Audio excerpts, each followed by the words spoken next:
The swinger lifestyle isn't all rainbows and unicorns. Sometimes it just sucks. Here's 10 reasons why the lifestyle sucks. Find out how things go wrong and how you can fix them.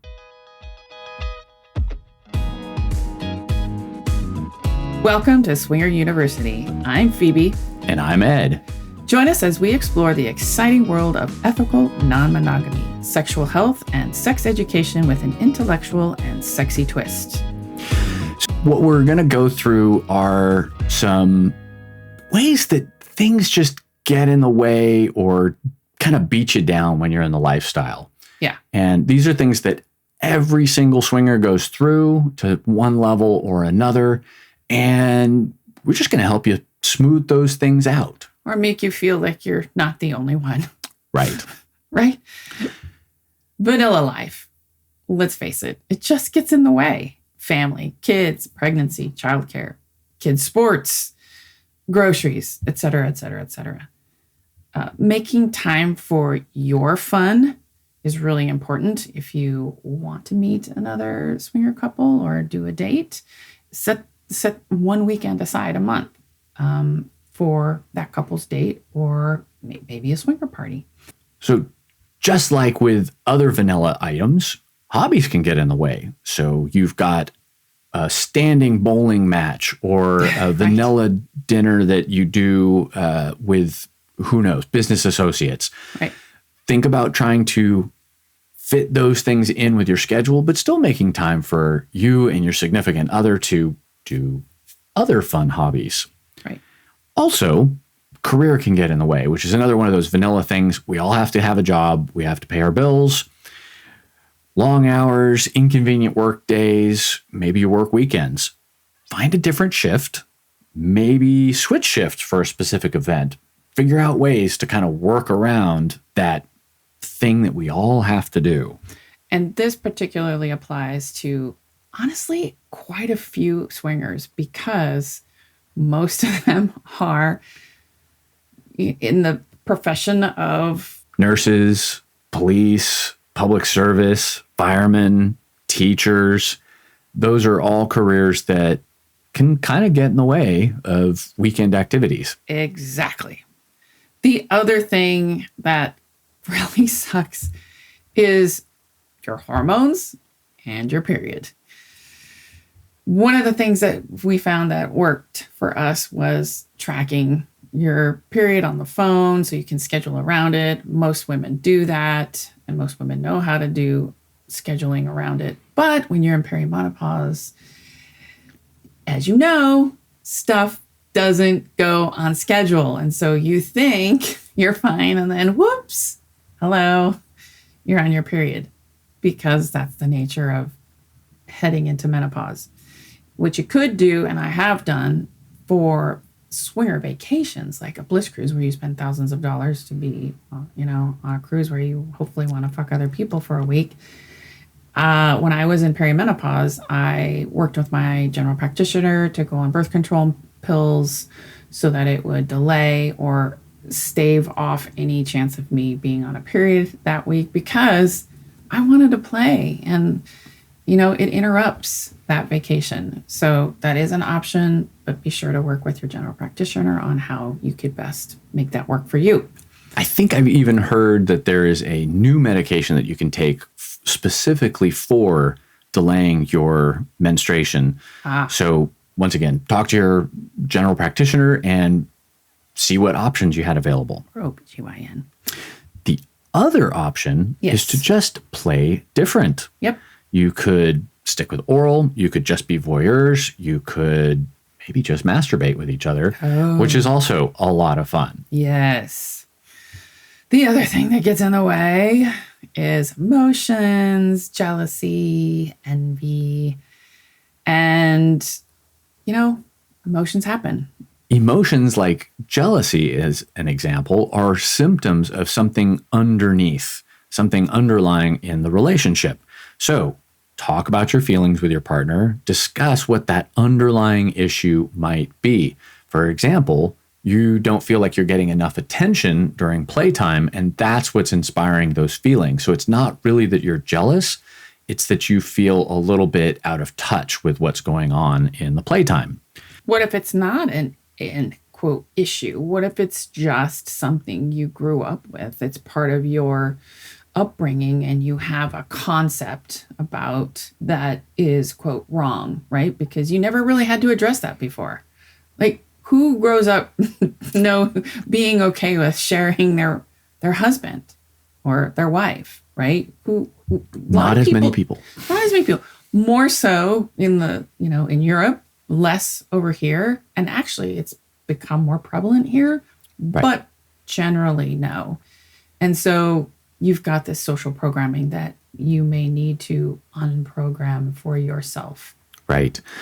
One of the ways you can do that is work with a sex therapist or read some books about expanding your personal growth and figure out ways that you can cope with those things or work through those issues. Right.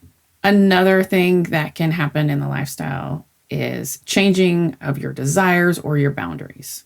Right. Because as you know, we change over time. We're people. We're not static. This could be solved with regular check-ins with one another. How you doing? Do you still like this? Are you still into this? Right. Even now, I still check in with you. All the time. Even though we have an agreement on something, sometimes I get nervous about a particular situation or engagement that we're going to enter into. And I always sometimes I need that additional reassurance and I'll check in with Ed. Work with each other to be comfortable discussing your feelings and work with your partner to understand what direction your lifestyle needs to move toward. Maybe you started off with threesomes and you want to go to foursomes. Maybe it's vice versa. Maybe you're interested in BDSM. We're starting to kind of cross over into that realm a little bit more. So now we are engaged in different types of conversations and more conversations along that path.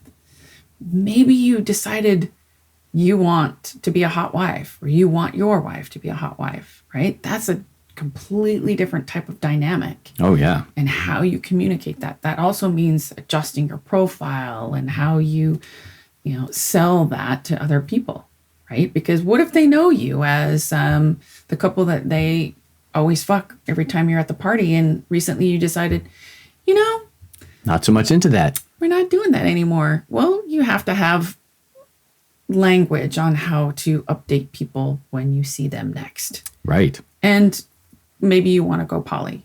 So all of these things are changes of desires and boundaries, which takes communication and checking in with your partner. Endless hunting and chatting gets exhausting. Oh my God. Spending too much time online browsing profiles and dealing with certain websites, SLS, Cassidy, SDC, it gets so old after a while. Yeah. Get out in the real world. Talk to real people. Find real couples. Make those connections with them, and then make a date and go out. So don't spend all your time online. Don't spend so much time in the virtual chatting and sending pictures to people. Actually go and maybe give them a hug and a kiss on the cheek. Right. Could be a club. It could be a party, but get out. Like, go outside. You'll feel better and you get a change of scenery instead of staring at your screen the whole time. Right. Now, those websites, those sites, those adult sites, SLS, Cassidy, SDC, very valuable for finding those individuals, making dates, but they're also really great for finding those events and parties. So please use those sites to your best advantage. Right. Reach out and touch a friend. Reach out and touch someone. Flaky people. Oh my gosh. Such a buzzkill. We honestly, we haven't run into too many of those. And so I think we're fortunate. They're hard to get a date set up. You get frustrated because you have to start all over. They ghost you. Did I say they don't show up? They don't show up. Decide if they're, worth rescheduling or not. Right. Maybe not. Use events to go too as kind of a built-in fail-safe, right? So if you want to meet them, say, hey, let's meet up at this Halloween event. We'll have a good time. We'll give you our room number when we get there. That way, if they never show up, You've got a whole audience of other people who you can connect with and right. be social with. Same with meet and greets, any kinds of events like that. You can also have backup dates and times just in case something falls through. Everybody has conflicts. It's not just people being flaky. Sometimes real things happen. See item 1, vanilla life getting in the way. Right. So having a second, third, fourth weekend that you can propose, you can kind of get that kickstarted again and everybody can show up and be. And your backup date doesn't necessarily need to be another swinger. It could be your significant other. Now it's turned into a vanilla date, which is equally as special for you both. And you go see a movie or you go do something else instead because that date didn't show up. Right. The other form of backup date. Yeah.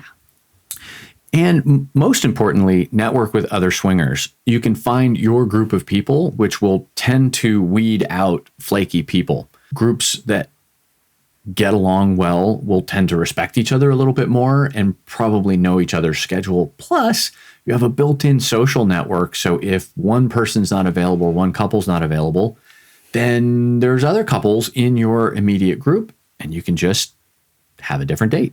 Right. The other sucky thing about the lifestyle is the expense. Holy cow. It is very expensive. It can be, yeah. Costumes, house party fees, alcohol. And then if you want to go to a resort, the resort cost itself $3,000 or $4,000 on the cheap side. And then you add your airfare, depending on where you're flying from. That could be another couple thousand.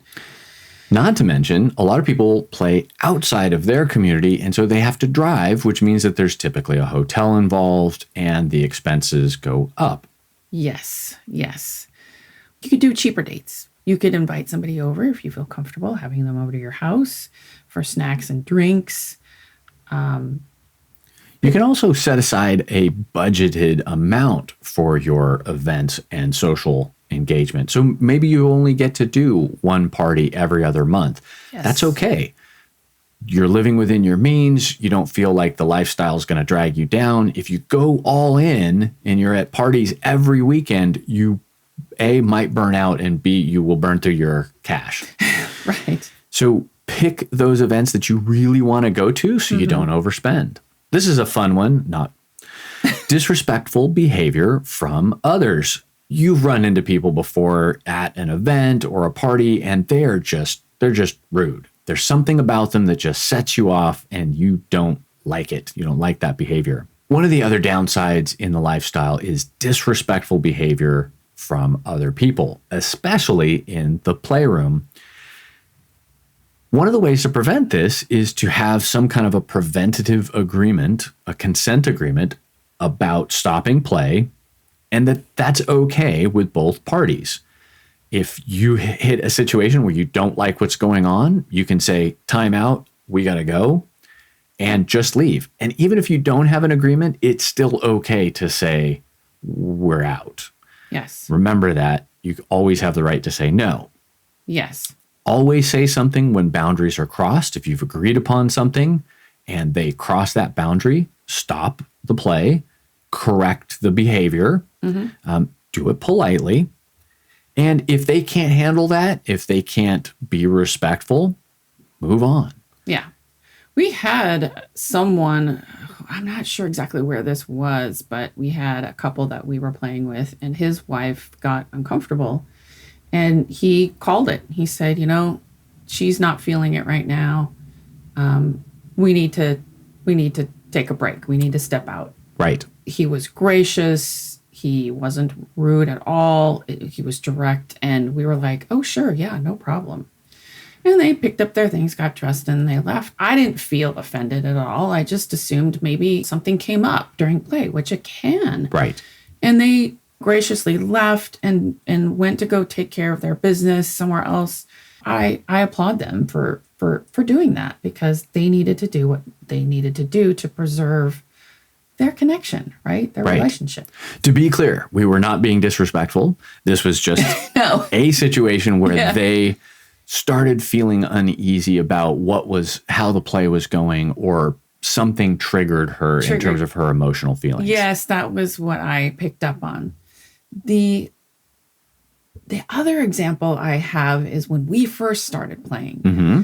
We had met somebody over at their apartment, and we told them up front, I get overwhelmed very easily. There's a lot of stimulation for me to take in during this interaction. This interaction, first of all, is new, and we're very excited to do full swap, which we agreed to do that with them.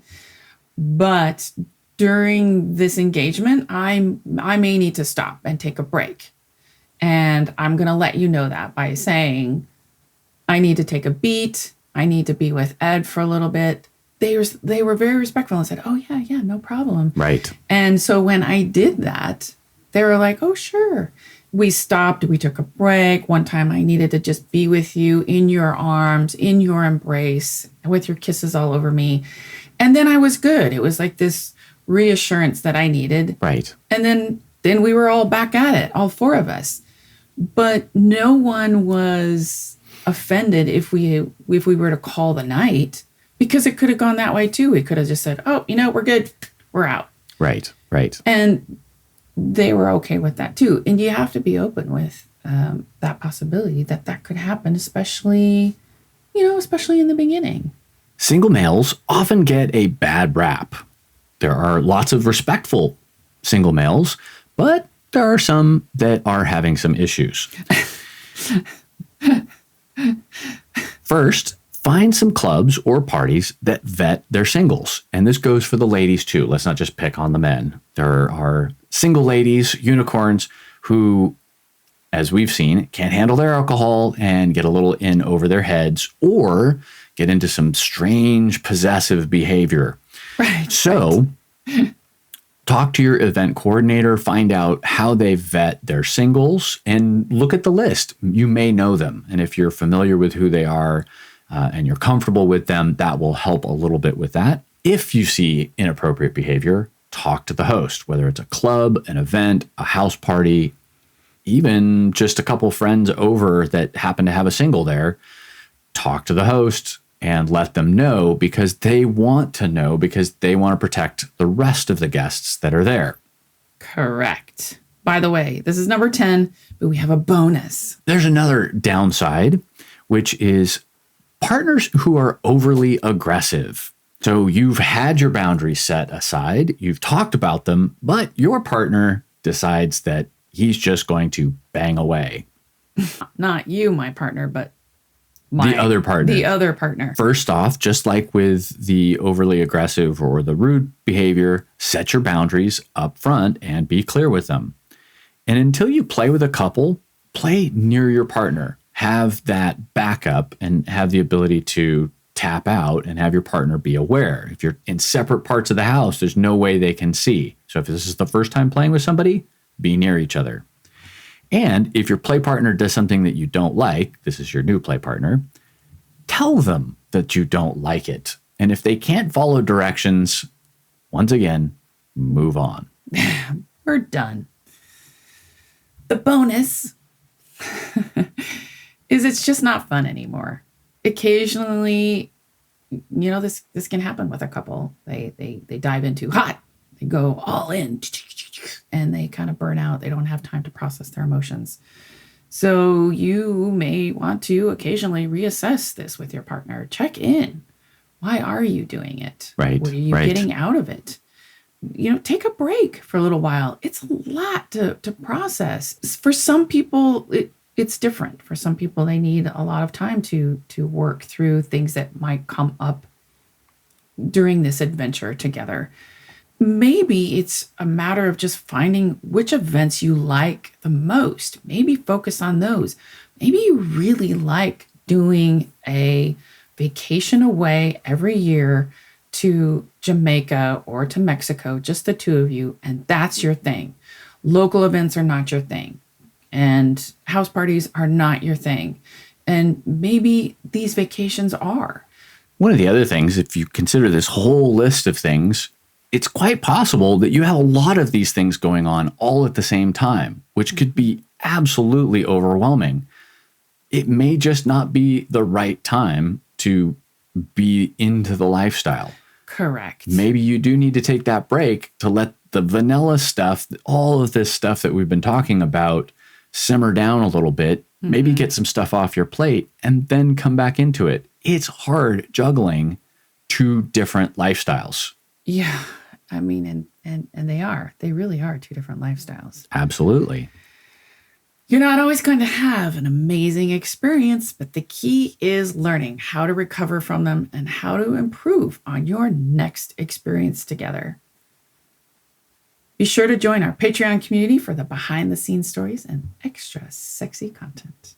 You can also leave us a voicemail at 916-538-0482 or contact us at swingeruniversity.com. Keep learning, keep growing, and keep it sexy.